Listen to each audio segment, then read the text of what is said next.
Andrés Manuel López Obrador foi eleito presidente do México no começo de julho. Ele só assume em dezembro, mas já anunciou: vai cortar o próprio salário em 60%.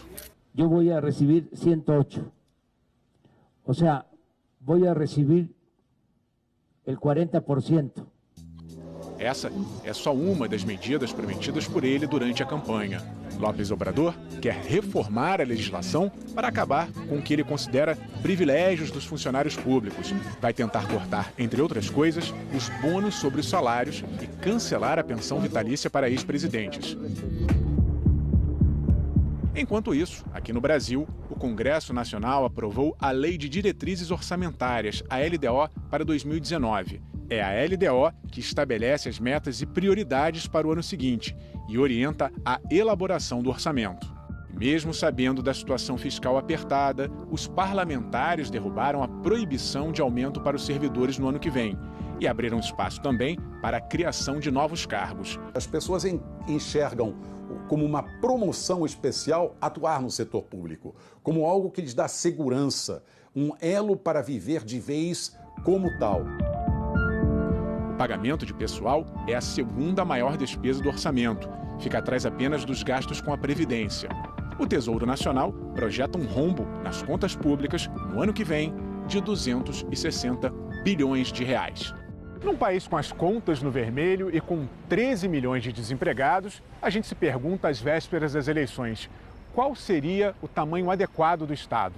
Nos últimos anos, o governo vem aumentando os gastos com o pessoal e eles se aproximam do limite estabelecido na Lei de Responsabilidade Fiscal. No Sem Fronteiras de hoje, nós vamos fazer um raio-x do funcionalismo no Brasil e comparar com a situação de outros países, como a da França e a dos Estados Unidos. Nos Estados Unidos, o serviço público não segue a mesma lógica que segue no Brasil. É diferente em relação a praticamente todos os temas mais sensíveis. Além disso, o presidente Donald Trump prometeu em campanha enxugar a máquina pública. Para a alegria do eleitorado dele, está cumprindo. 64% dos franceses consideram positivamente o papel de seus servidores, ainda que considerem importante algumas reformas no sistema. O problema é que reformas devem ser feitas. Ce qui ne marche pas, c'est qu'à force de demander trop d'activités, donc ça veut dire qu'on ouvre les tiroirs caisses, puis on fait d'activités, donc avec moins de moyens, malheureusement, et du coup, et moins de personnel. L'idée, c'est de faire des économies. Économie.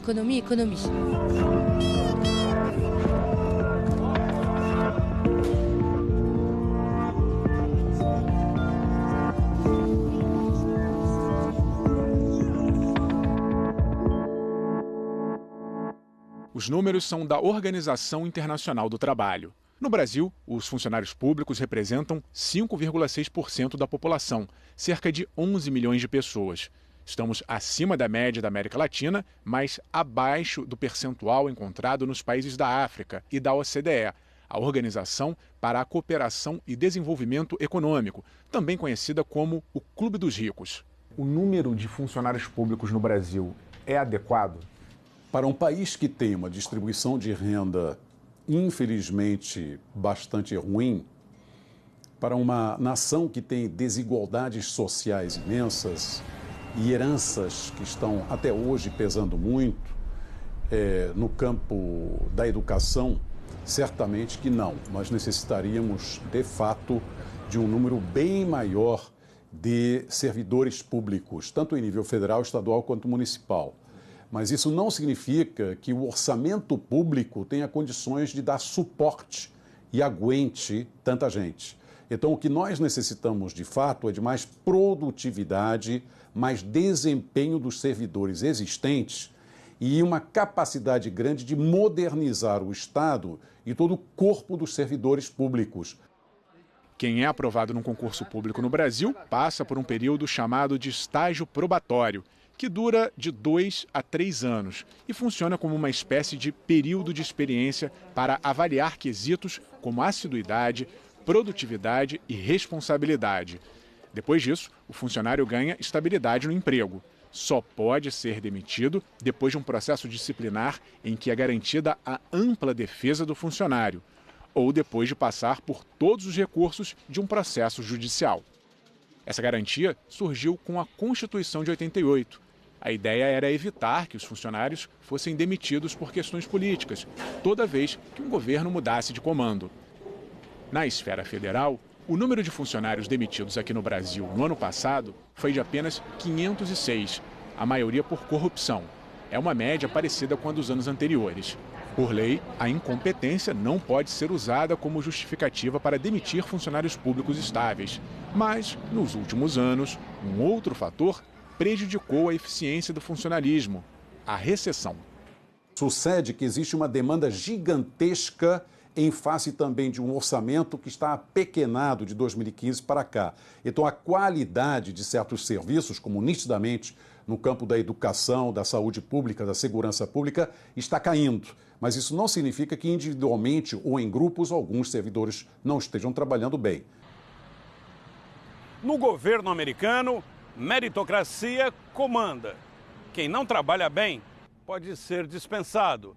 E agora, em menos tempo. Em julho, o presidente Trump determinou que os servidores mal avaliados pelas chefias tenham um prazo menor para comprovar eficiência. Antes, eram 120 dias. Agora, são só 30. Além disso, o número de funcionários está sendo cortado. Tudo em nome da eficiência. As diferenças já começam na hora de contratar. Não há concurso público. A seleção pode ser feita através de prova, teste de aptidão física ou simplesmente pela avaliação do currículo. O salário é definido por critérios objetivos, como a formação escolar e a experiência do candidato. O mérito determina o crescimento profissional. Desempenho é avaliado pelas metas atingidas. Como incentivo, os trabalhadores recebem bônus anuais pela produtividade. Os reajustes são concedidos com base na comparação com os salários do setor privado. E o Congresso só pode dar um aumento maior do que o proposto pelo governo para um determinado setor se indicar de onde exatamente vai sair o dinheiro. A estabilidade do funcionário público, um dos temas mais polêmicos no Brasil, é algo que não existe entre os americanos, muito menos o direito à greve.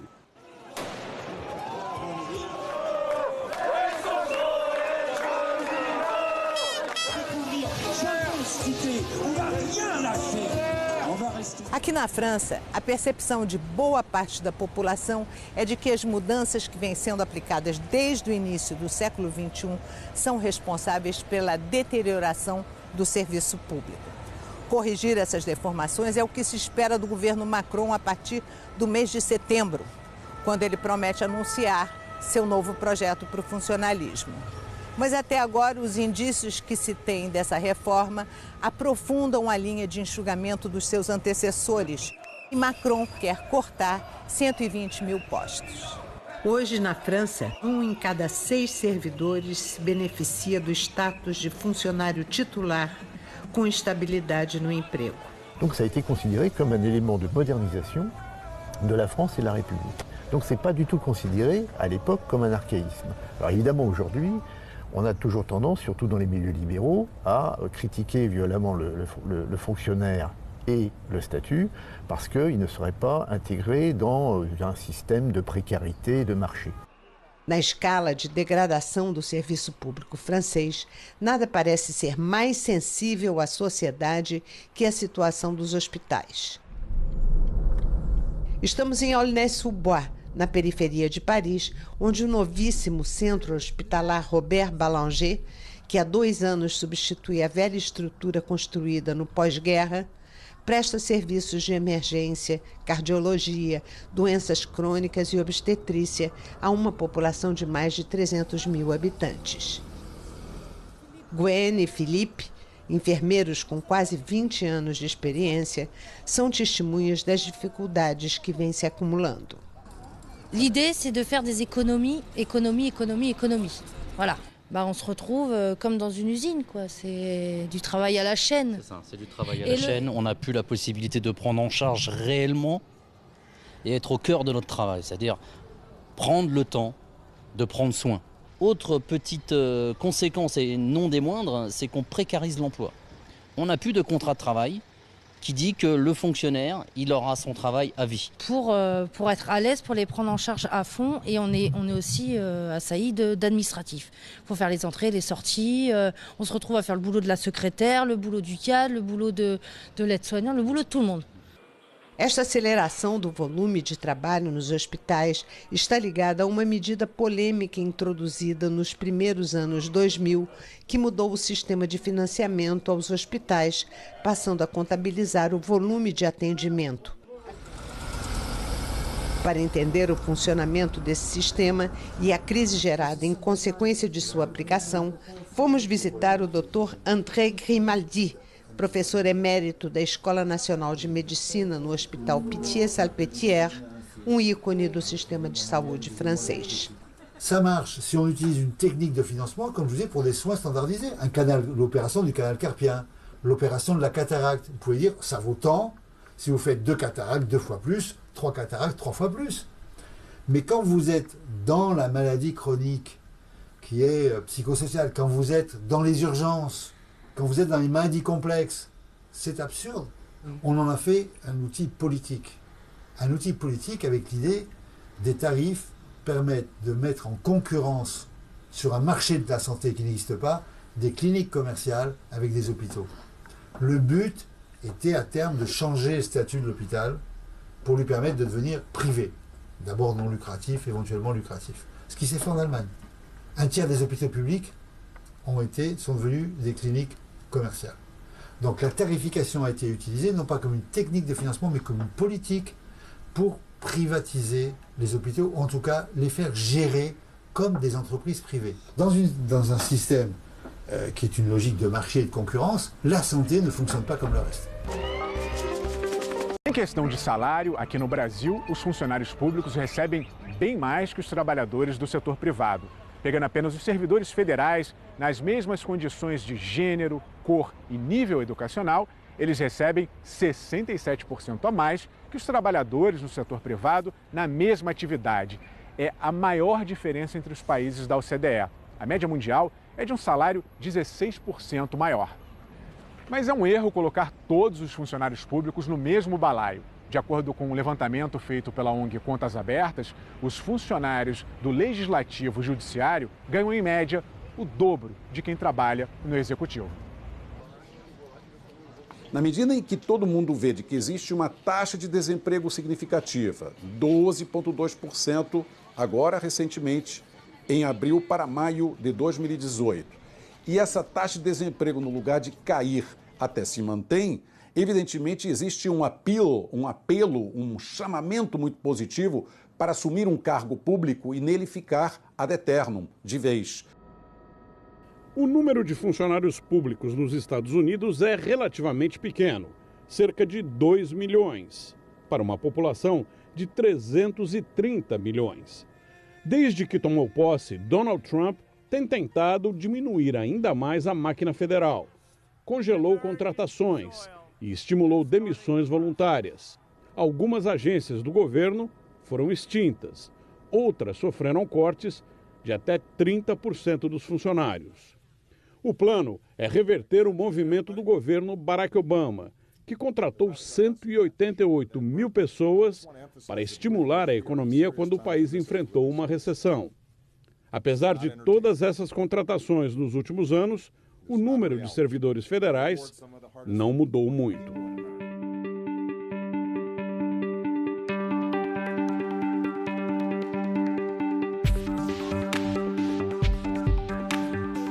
In fact, the number of federal employees now is pretty much the same as it was back during the Johnson administration. So how could we do this? Well, we did it in part by, as Johnson did, relying on grants to local governments and state governments to get the job done. We will give you money in exchange for your delivering these services. The way that that works is through a network of contractors. The private sector is in charge of that. And that was the foundation that was made then that solved the problems without growing the government. And in the process, we've created this extraordinary complexity that now is one of our biggest challenges to try to solve. Somando toda essa força de trabalho, existem cerca de 16 milhões de pessoas no serviço público dos Estados Unidos. Por isso, o Estado americano é visto por especialistas em administração pública como uma espécie de Leviatã, um monstro gigantesco que abocanha 40% do PIB.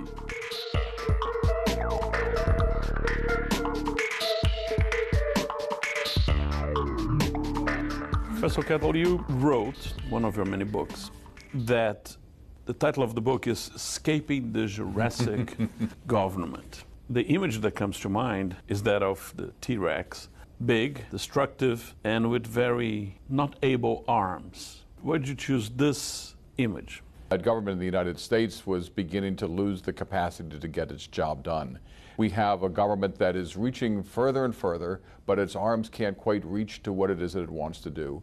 And it's beginning to have serious problems of performance that are affecting the trust that citizens have in that government. So there's lots in American government that in fact works very, very well. And a lot of the routine things, whether it's fire service, police protection, ambulances, the kinds of things that people really count on, really work fairly well most of the time. But the real challenge is this. Government in the United States is relying more and more on non-governmental actors to try to get the job done.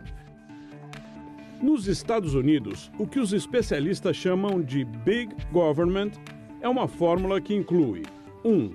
Quanto o governo gasta, 2. Quanto o governo faz e 3. Quantas pessoas emprega. O gasto federal anual descontada a inflação aumentou cerca de 5 vezes nas últimas décadas. Dobrou entre 1960 e 1975 e dobrou de novo entre 1975 e 2005.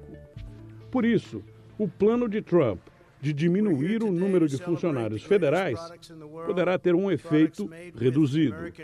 Para um resultado mais efetivo, seria preciso reduzir o número de funcionários estaduais, locais e terceirizados.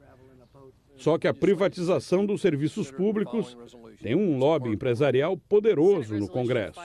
Além disso, mexer nesse quadro significaria acabar com postos de trabalho e deixar parte do eleitorado muito insatisfeita. Na França, quase 5 milhões de servidores estão distribuídos nos 3 pilares de sustentação do funcionalismo público. O estatal, que emprega mais gente, inclusive 1 milhão de professores e agentes da educação. O territorial, isto é, o que diz respeito aos gastos com prefeituras e serviços sociais nas 12 regiões da França. E o hospitalar, o setor dedicado à saúde pública. Uma massa salarial de quase 280 bilhões de euros por ano. Pour bien comprendre la fonction publique en France, que le service public en France, la fonction publique, c'est pas simplement une fonction économique. Elle a vraiment une fonction politique qui assure le lien civique et le lien politique entre les Français. Parce que la République, à partir des années 1880 et 1890, moderne, c'est vraiment constitué en France autour de la notion de service public. Donc vous avez une fonction en quelque sorte politique, philosophique du service public qui est très importante et à laquelle les Français sont attachés. Já os americanos querem os benefícios e programas de um Estado forte, mas não querem pagar mais impostos para manter o quadro de funcionários públicos e terceirizados. If you had the power to look, and this is the bureaucratic structure of the United States, would you change it, first of all? And if you would, to what? What I would do if I could is that I would hire more federal employees. I would hire more government because of 2 things. The first is that government now doesn't have very good control over the government programs it's in charge of trying to deliver. That's because the government that we've got is in many ways too weak for the programs and the ambitions that we've got. And the second thing is that underlying all this is a problem of transparency. There's a problem of accountability. There's a sense that we don't really know who it is who's in charge of what. And I think that our government would be better if, in fact, there were more clarity. If I was a citizen paying taxes, to know who it is who's doing what. And having more government employees being in charge of that would be an important piece. That doesn't mean that I'm talking about a vast expansion of government's footprint, but I would shift more work from contractors back into government. E a falta de transparência é um problema principalmente quando se trata do Pentágono, sede do Departamento de Defesa dos Estados Unidos. Aqui não falta dinheiro para funcionários. Pelo contrário, o Congresso americano aprova orçamentos mais gordos até dos que o Pentágono pede. A estrutura administrativa do Departamento de Defesa impressiona.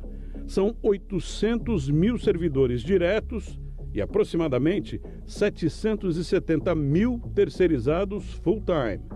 O orçamento anual é de 700 bilhões de dólares. Washington gasta mais com terceirizados na área de defesa do que com todo o resto do funcionalismo público federal.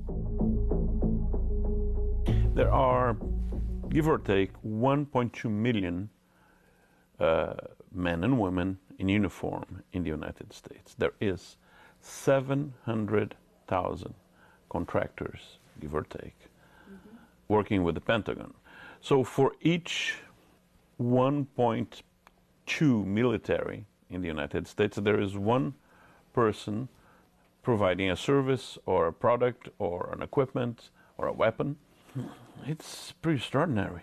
That there is a growing discrepancy and the size of not just contractor forces, but the civilian workforce within the DoD and how many service members there are has really almost gotten out of whack in recent years because there has been such a huge uptick in personnel. I think, or at least I am increasingly worried about the national debt and our deficits and, you know, Social Security being insolvent faster than it was supposed to. I think we're heading in a direction where the idea of some form of restraint is no longer an option, but is it's a financial reality for this nation. And I think that for years, we've allowed these large bureaucracies, not just the Pentagon, but all of the other systems to grow at this rate and just say, oh, it's fine. It'll all work out. The money will come from somewhere. But what happens if the money isn't coming in the way that it has been? I think that, you know, this isn't an immediate reality, but in the next 30 years, in the next 50 years, what's going to happen to our income streams? At which level are bureaucracies needed? People use bureaucracy when they want to try to criticize something. But I tend to look at it as a kind of neutral way. The bureaucracy is just the instrument that gets the people's work done. You can't ask government to do things without having government having the capacity to get it done. So the real question is not whether or not to have bureaucracy, but how big should it be?